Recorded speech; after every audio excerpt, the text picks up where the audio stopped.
Hey man, what's up? You know, I've been thinking. You always drive. I'm driving. Let's go. Come on. Get out. Okay, dude. I guess yeah, that works.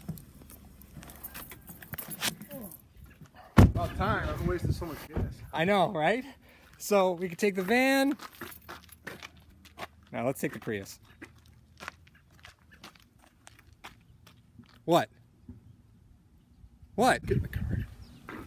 It gets 42 miles to the gallon. Yeah, and I have to rip the front seat out to get in.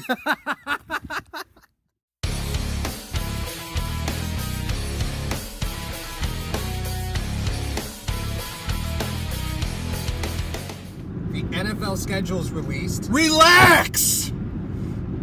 Puppy Bowl released the schedule. Did you see the Bills releasing the schedule? They did it with puppies. No. It was a total mess. Total mess. They had dogs running everywhere in uniforms or colors of other teams. It was a mess. What? Back to the schedule. But I like how teams are trying to get creative with the schedule releases. I think that's cool. Something that teams didn't do before. Yeah, you know, I think it's cool. It's unique. I like it. Yeah. You know what I don't like? What I don't like is playing the Patriots 5 times. Well, that's not going to happen. But they do play them in Week 8 at home. It's also their first division game in Week 8. Monday night, October 29th. Spooky. You did not. I can't believe you just glossed over that we're playing the Patriots 5 times this year.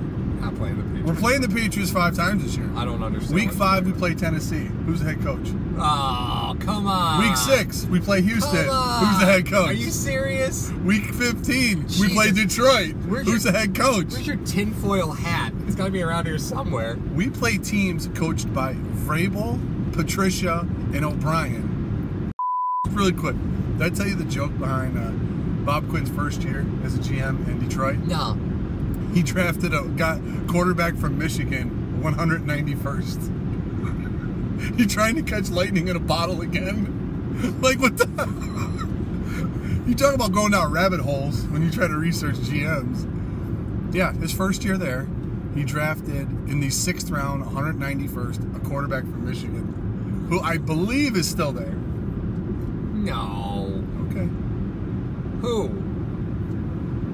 You could put his name right in my face and I would have no idea. But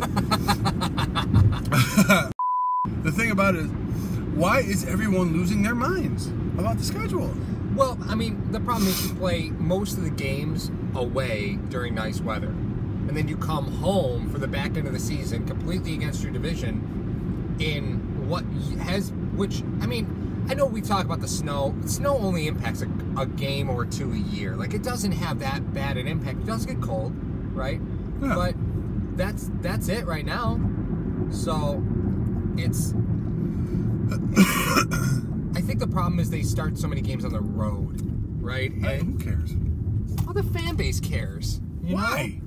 Well, what's the difference? If there was 5 out of 7 on the road and 4 of those were division games, I can understand your concern with having a problem at the beginning of the year. However, if you are let's just say you're a fan, the Bills draft a quarterback. We all know the road that the Bears took last year with Trubisky. When they were done, they started him. Right. They got him some experience. Yeah.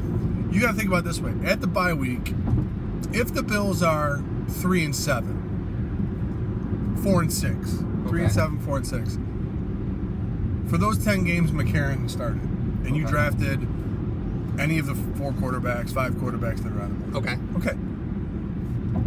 Now, the final 6 games you play 4 divisional, a team that made the AFC Championship last year.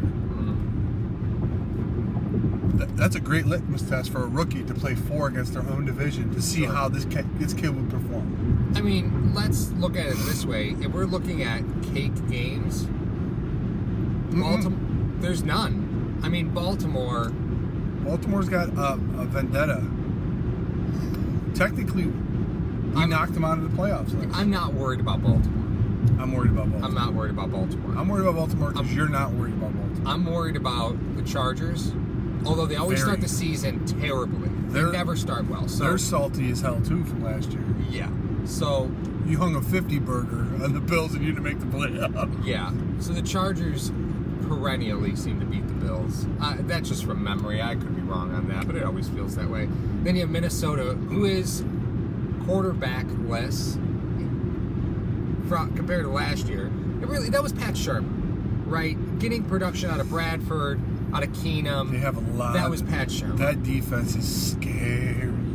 Our boy Griffin, Barr, really Kendricks, just all over the field. They got talent. I know about Shermer and the offense, and we talked about this before, but that team is just scary, especially at home.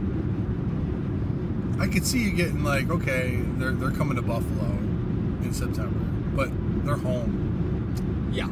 Well, and that's the other thing. You're playing all these games really at these places. You play the Chargers at home, okay? So West Coast to East Coast, you probably have a little bit of an advantage. And it's at 1. And it's a 1 o'clock game, right? So there isn't a... Also won't even be up yet. At Green Bay. And that's never a good thing to play at Lambeau. They haven't beat Green Bay in forever. Yeah. Yeah, it's been years.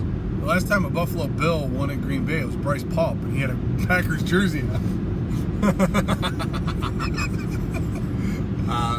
Then you go to Tennessee, playoff team. No, you're home. Or you're home at Tennessee, sorry. You're home at Tennessee. Home at Tennessee. Huh? Really? We're going to do it this early? Whatever. You're home versus Mike Vrabel and Marcus Mariota. Yeah. Still don't have any wide receivers. Corey Davis, but he had us hurt all last year. He was. And then you're at Houston with... a healthy Deshaun Watson. Yes. And a healthy Aaron Colvin. Love Aaron Colvin, too. The boy got paid. A team that does not have a first-round pick, so you ain't got to worry about a newcomer. Yep. Unless, they trade with Detroit to get back in the first round. Which is likely. Now you're playing Indianapolis week 7. At Captain Andrew Luck. Yeah. So... Dearest mother. Question. Go ahead. You're looking at the teams that the Bills need to trade up with, right? So you're looking at possible trade-up scenarios. Yes. We're not playing Cleveland this year. No. We're not playing the Giants this year. No. We are playing Indy this year. It's the NFC North and AFC South. Okay. So, we are playing Indy this year. Indy, yes. Okay. So, does that play into any trade-up scenario? The fact that you actually have to play that team later. It's the only team that they're not playing. I don't think so. I think the Jets took care of that for you. Okay. Because they play the Jets, too. You know what I mean? You ready?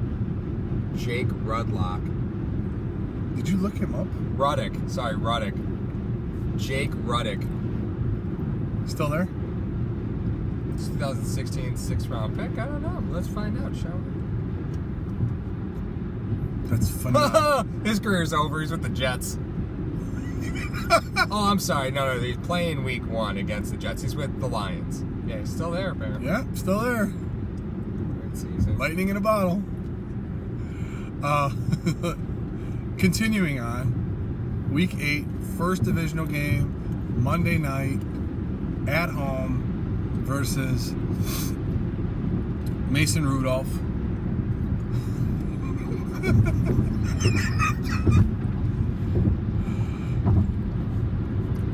Brady's legs are broken by I told you, man, I don't want him to get hurt ever. Why? I never want him to get hurt. Why? Because then he becomes a martyr. He becomes this revered figure in other places. And I don't want that. I want him to gradually decline and crash into the ground. I'm going to play till I'm 45. No, you're not. Sorry. So, yeah, but you saw how Manning aged gracefully. He didn't. He threw for 150 yards in the Super Bowl. You know what the problem was? What's the problem with throwing for 150 yards? The guy had a door hinge on his neck. Like, what the... You know what the problem with throwing for 150 yards in the Super Bowl was? That Brady got an MVP doing that? Yes. 145, 70 on the final drive. But hey, let's give it to him. Let's not give it to anyone on that defense that held the Rams to 17 points. Go ahead. I'm sorry. I jumped all over you. No, that's it. That's it. That's the point. That's the point. Wait, I'll do it like Manning would. Sorry. It's all right. Week 9, Chicago, the Windy City. So they're in Chicago, right? They're in Chicago for this game. Home. They're at home. Okay. They said they are home. Oh, that's right, because now we're at week 9, and this is when they actually play home games. I forgot. Okay, November 4th, home versus Chicago. Should be a get to see Mitchie Biscuits. We get to see Allen Robinson. Yeah. We get to see Trey Burton. Nobody I care about. Tyler Gabriel. I could care less about the I'm talking about covering these guys. I could care less about the Bears game. Care less about it. Mitchie Biscuits is awful. There's no way that he makes a Jared Goff-esque turnaround. No way. He is terrible. No way. I don't think Nagy is at the level of McVay. That's why. So, whatever, Chicago. All right. But the Bills then have their second divisional game in Week 10, which is interesting because they go to the Jets. This could be one of the first matchups of two rookie quarterbacks drafted that we could see. Is it an Allen versus Mayfield? Is it a Darnold versus Allen? What is it going to be? And that's what I love so far. In 10 weeks, you have so many storylines behind the scenes. What's going on? You got, we talked about it earlier in week 3. You talked about McCarron going up against Zimmer again when they were in Cincinnati. You know what I mean? Yeah. How many times has that happened in practice where he has to go up against Zimmer's first team? It's crazy that you enter week 9 and you could be 1-0 against a division if you beat the Patriots, right? So it's just weird how all the division games are stacked at the back end. Yes. And the Bills are going to control their own fate as far as their divisional record goes at the end of the season, which, if you're drafting a rookie quarterback, is a very dangerous time, right? So that means that either you're starting that rookie or you're not.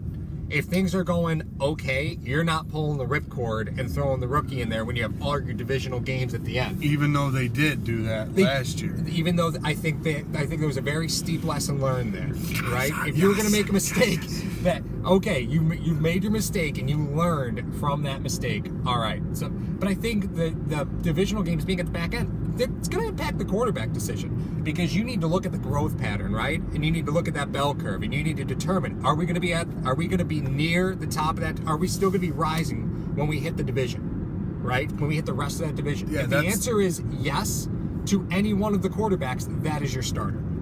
That's it.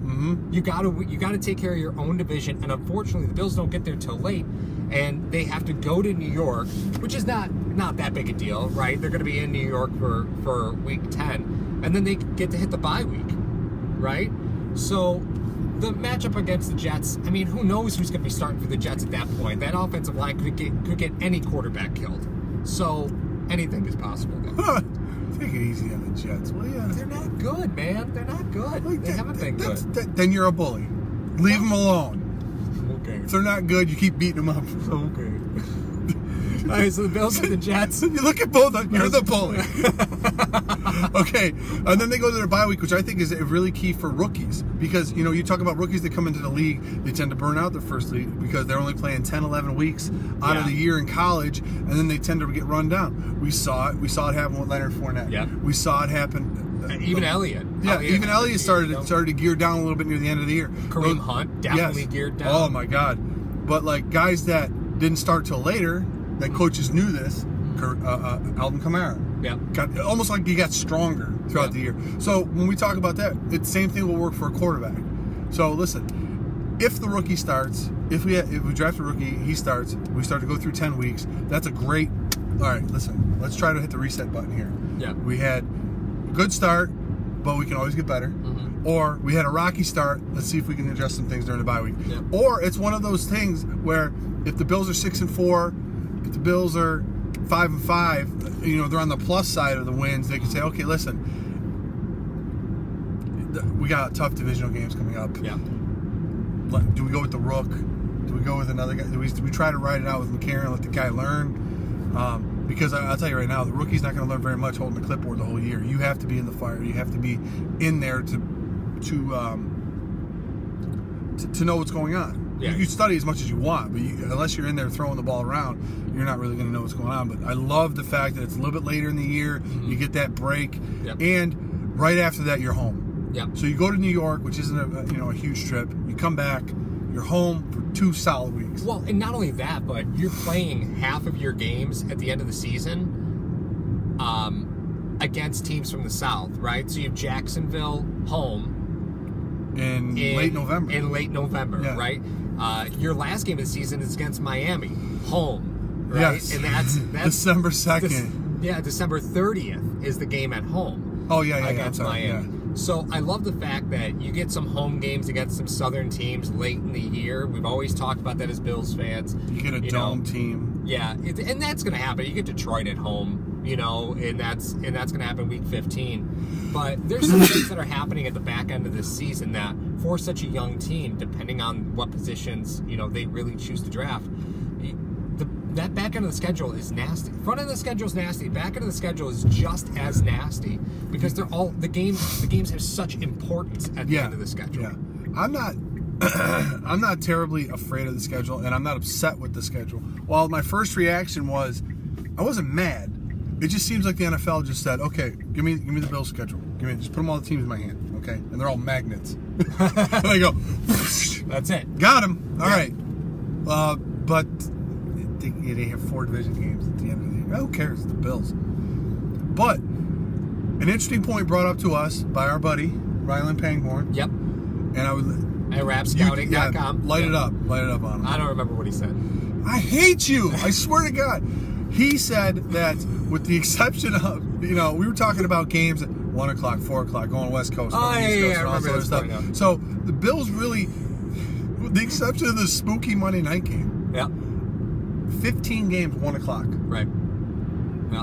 And we talked about, or he ended up talking about when he was playing the routine that they were on. The team that he played, they have to bye week 1. Uh-huh. So what happens is they're on that routine for the rest of the year. There's no really like a big break in it. Yep. So what you can do is you can develop some consistency. You can develop a pattern. You can develop a lot of things, good or bad, mind you, good or bad. So that's the thing that I love about it, is like they're all 1 o'clock games. So the Bills can be very consistent in the regimen. They can do a lot of things different, a lot of things, and plan for things accordingly.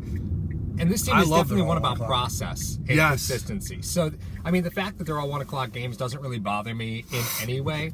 I know some people are like, well, why didn't they get a primetime game? Well, they're playing Monday night, and thank God the week following is against Chicago.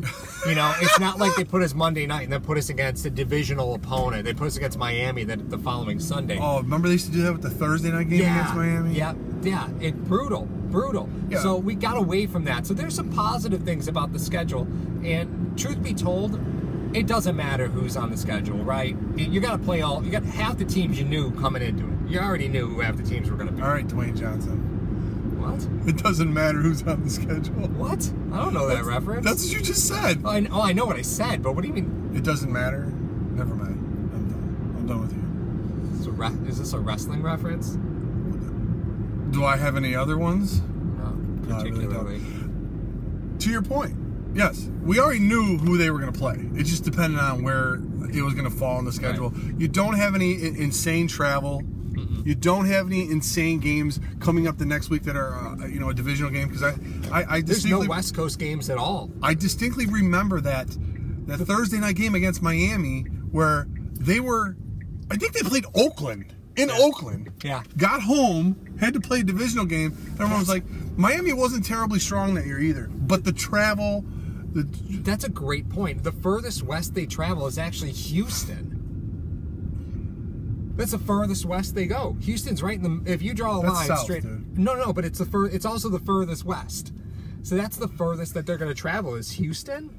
That's it. No games against LA. Well, that's good because the further Zay Jones is from LA, the better. We're done. We're done. That's it. That ends the segment. We're done. See ya, Dink!